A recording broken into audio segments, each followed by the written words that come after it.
नमस्ते, सत श्री अकाल। मैं हूं आपकी होस्ट और दोस्त वंशिता चोपड़ा। आपका स्वागत है हमारे इस शो में जिसका नाम है बात विदेश की। तो आज हम इस शो में बात करेंगे स्टूडेंट्स के बारे में, उनकी एजुकेशन के बारे में। जैसा कि हम सब जानते हैं कि आज की डेट में एजुकेशन कितनी इंपॉर्टेंट है। आजकल बच्चे बहुत कंफ्यूज हैं अपने फ्यूचर को लेके कि क्या स्ट्रीम चूज करें, कौन सा कोर्स लें। तो इसी बारे में आज हम बात करेंगे। यहाँ हम काफ़ी सारी कंट्रीज़ को कवर करेंगे, Canada, Australia, Japan, New Zealand, USA, UK and some other country. इस सीरीज़ में हम आपको मिलवाने जा रहे हैं जाने माने स्टूडेंट वीज़ा एक्सपर्ट और हज़ारों बच्चों का विदेश जाने का सपना साकार करने वाले इंसान से, plus खेपरी education and immigration services के डायरेक्टर नितिन चावला जी से। तो नितिन जी, आपका हमारे शो में हार्दिक स्वागत। Vanshita, thank you very much. Welcome जी ऑल व्यूअर्स का मैं हार्दिक स्वागत करता हूं। और अच्छा इनिशिएटिव है बात विदेश की, और हम लोग डिस्कस करेंगे हर कंट्री के बारे में, चाहे कनाडा है, ऑस्ट्रेलिया है, न्यूजीलैंड है, यूके है, यूएसए है, सिंगापुर है, यूरोप है या जापान है। हर एपिसोड में हम लोग डिस्कस करेंगे और डिटेल नॉलेज लेंगे और आपके सवालों के जवाब भी देंगे। तो सर, सबसे पहला क्वेश्चन आज हमारे शो में मेरा ये है आपसे कि जैसा आप देख रहे हैं कि आजकल के स्टूडेंट्स जितने भी हैं वो हायर एजुकेशन के लिए फॉरेन जाना प्रेफर करते हैं या फिर अलग अलग कंट्रीज से अपनी एजुकेशन लेना चाहते हैं। क्यों बच्चे इंडिया को ज़्यादा प्रेफरेंस नहीं देते? क्या रीज़न है? क्योंकि मेजॉरिटी ऑफ स्टूडेंट्स जो हैं they are running after outside like the foreign countries. बच्चे कनाडा जाना चाहते हैं, ऑस्ट्रेलिया जाना चाहते हैं, तो उसके पीछे क्या रीज़न है आपके अकॉर्डिंग? बहुत ही सही सवाल वंशिता, बिल्कुल सही। स्टूडेंट्स का इंडिया में मैं बात करूंगा नॉर्थ इंडियन स्टूडेंट्स की, पंजाब, हरियाणा, हिमाचल, नॉर्थ इंडियन, गुजराती भी इनफैक्ट, इन स्टूडेंट्स का जो एक ट्रेंड है वो फॉरेन जाके एजुकेशन लेने का हो गया है। They are not interested to study in India. बहुत कम कर रहे हैं, लेकिन बहुत कम। ज़्यादातर स्टूडेंट, मेजॉरिटी ऑफ स्टूडेंट जो है वो फॉरेन जाना चाहते हैं, और चाहे भी क्यों ना।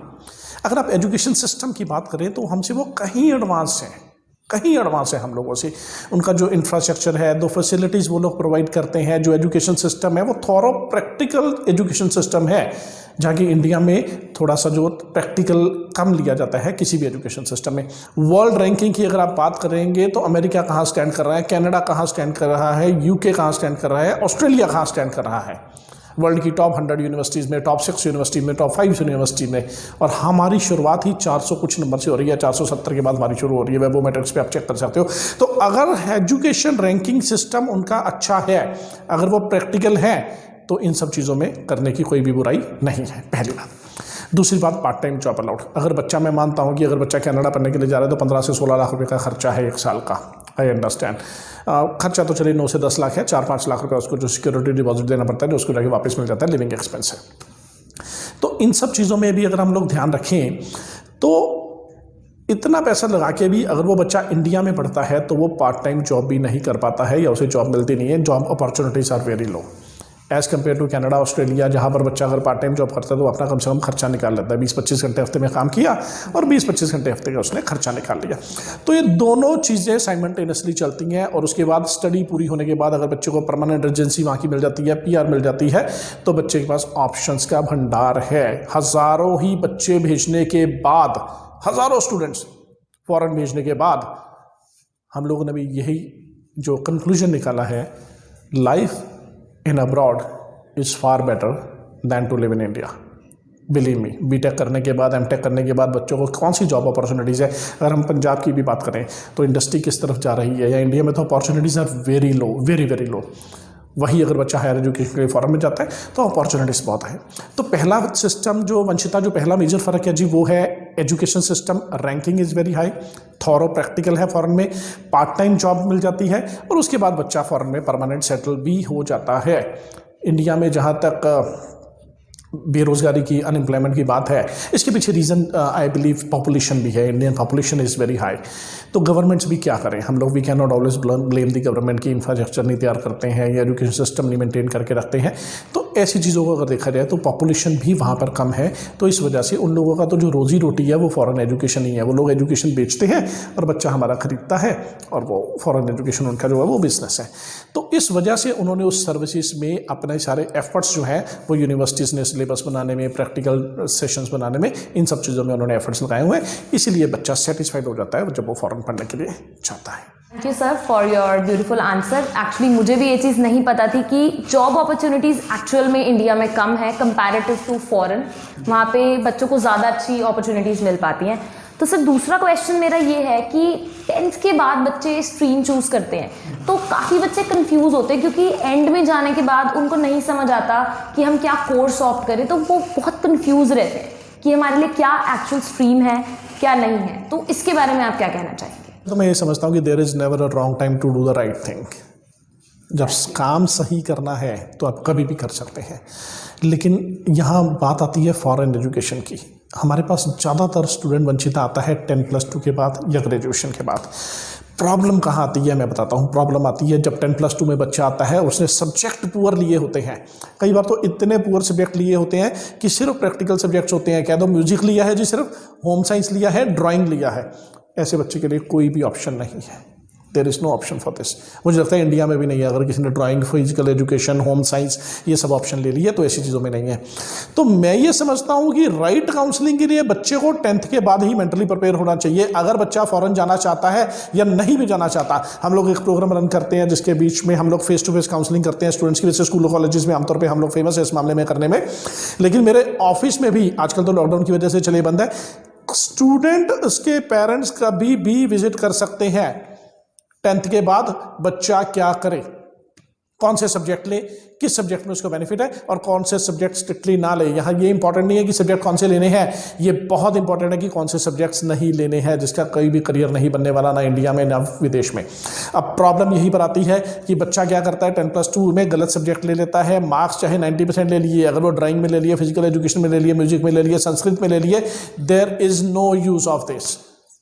तो हम लोग आने वाले एपिसोड्स में यही सारी चीज़ें सीखेंगे कि 10th के बाद क्या सब्जेक्ट लेने हैं, +2 के बाद क्या करना है, किस में क्या क्या आपके पास ऑप्शन रहेंगी इंडिया में और अब्रॉड में। ये सारी चीज़ें समझने वाली बहुत ज़्यादा ज़रूरत है। तो मुझे लगता है कि राइट प्रिपरेशन जो है वंचिता, वो 10th के बाद ही शुरू हो जाती है जी। So I am actually very surprised कि बच्चों को 10th के बाद ही स्टार्ट कर देना चाहिए अपने करियर के ऊपर फोकस करना। आपने बहुत सही चीज़ बताई। Thank you so much for that beautiful answer.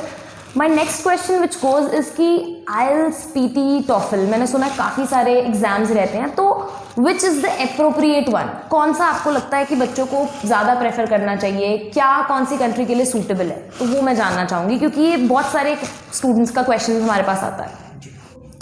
देखो, IELTS undoubtedly world wide acceptable है। International English language testing system, Canada, Australia, New Zealand, UK, USA, Singapore, किसी भी कंट्री में आपने बढ़िया से बढ़िया कंट्री में स्टडी करनी है तो IELTS इज एक्सेप्टेबल।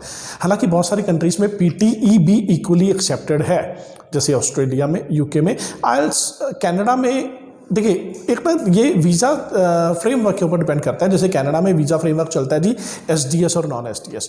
अब SDS का वीज़ा सक्सेस रेट बहुत हाई है, क्योंकि हम लोग कनाडा के लिए बहुत ज़्यादा जाने जाते हैं। तो कनाडा में अगर आपको स्टूडेंट वीज़ा लेना है और SDS के अंडर लेना है तो सिर्फ और सिर्फ IELTS चलेगा।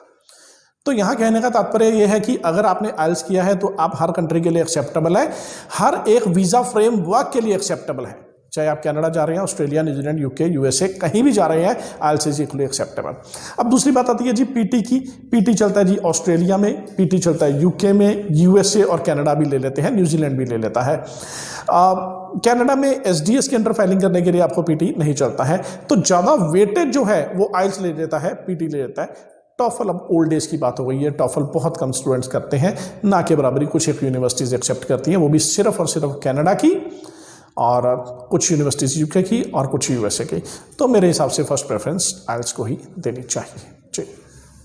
ओके, सो IELTS मोस्टली बच्चों को करना चाहिए क्योंकि वो ज़्यादा कंट्रीज के लिए अप्रोप्रिएट रहता है। तो PT हम सेकंड प्रेफरेंस में रखेंगे, ज़्यादातर IELTS को बच्चे प्रेफरेंस दें और उसको पहले करें। Okay, thank you.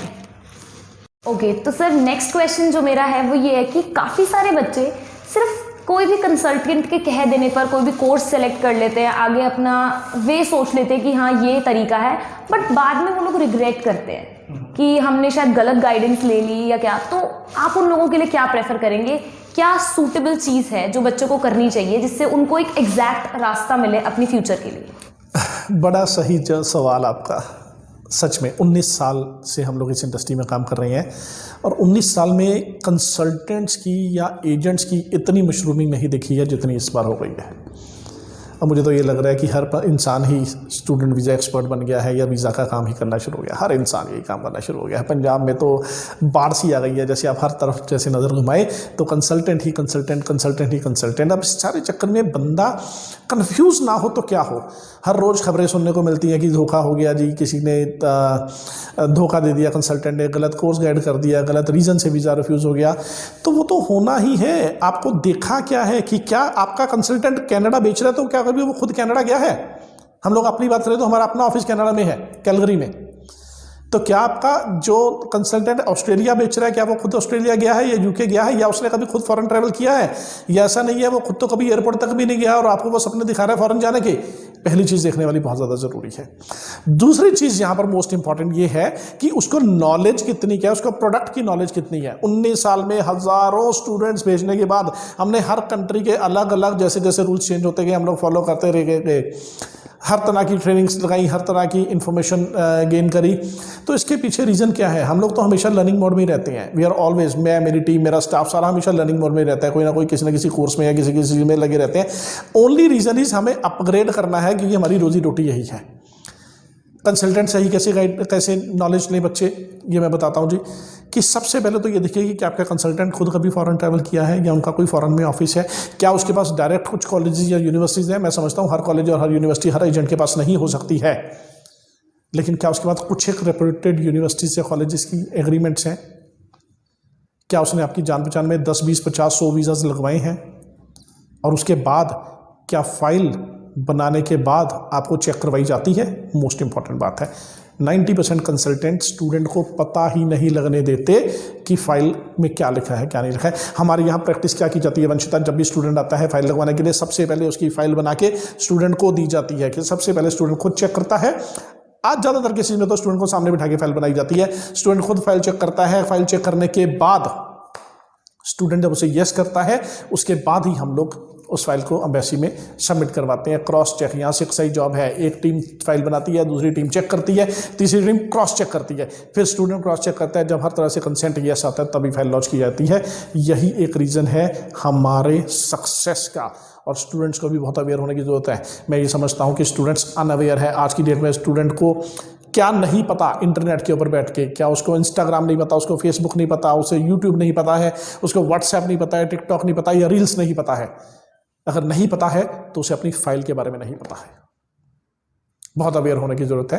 बच्चा अपनी फाइल के बारे में लेके इतना अनअवेयर है। कई बार तो वंशिता हमारे पास रिफ्यूज़ल केसेस आ जाते हैं। रिफ्यूज़ल केसेस में हालात ये है कि बच्चा फाइल लेके आता है, उसे पूछा जाता है कि तुम्हारी पुरानी फाइल में क्या लगा था, या तुम रिफ्यूज़ल लेके आए हो, पुरानी फाइल की कॉपी चाहिए। वो कह रहे हैं जी कंसल्टेंट पुरानी फाइल देने से मना कर रहा है।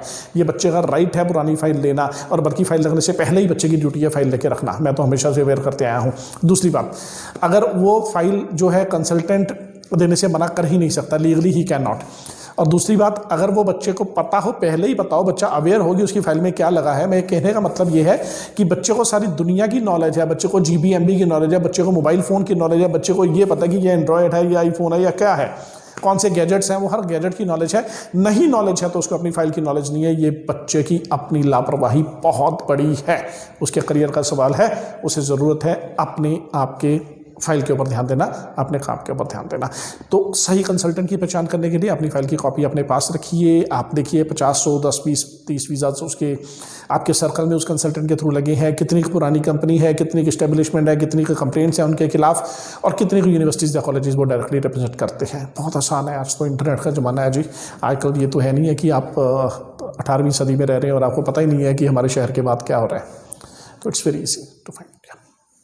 Thank you so much sir for the wonderful information. आपने बहुत अच्छे से एक्सप्लेन किया कि स्टूडेंट्स को क्या गाइडेंस मिलनी चाहिए, किस वे से उनको जाना चाहिए।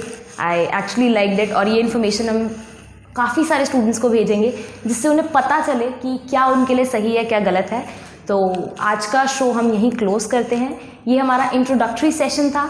मिलते हैं हम नए शो में नई इन्फॉर्मेशन के साथ, जिसमें हम आपको बताएंगे एक पर्टिकुलर कंट्री के बारे में डिटेल्ड वर्जन में, कि कैसे आपको क्या कोर्स सिलेक्ट करना चाहिए, कौन सी कंट्री में जाना चाहिए, कौन सी जगह पर। और हाँ, भूलिएगा मत हमारे YouTube चैनल को सब्सक्राइब करना, खेपरी education and immigration services. You can like the page, आप सब्सक्राइब कर सकते हैं ताकि आपको सारी अपडेटेड इन्फॉर्मेशन आपके फ़ोन पर सही टाइम पर मिलती रहे। Thank you so much.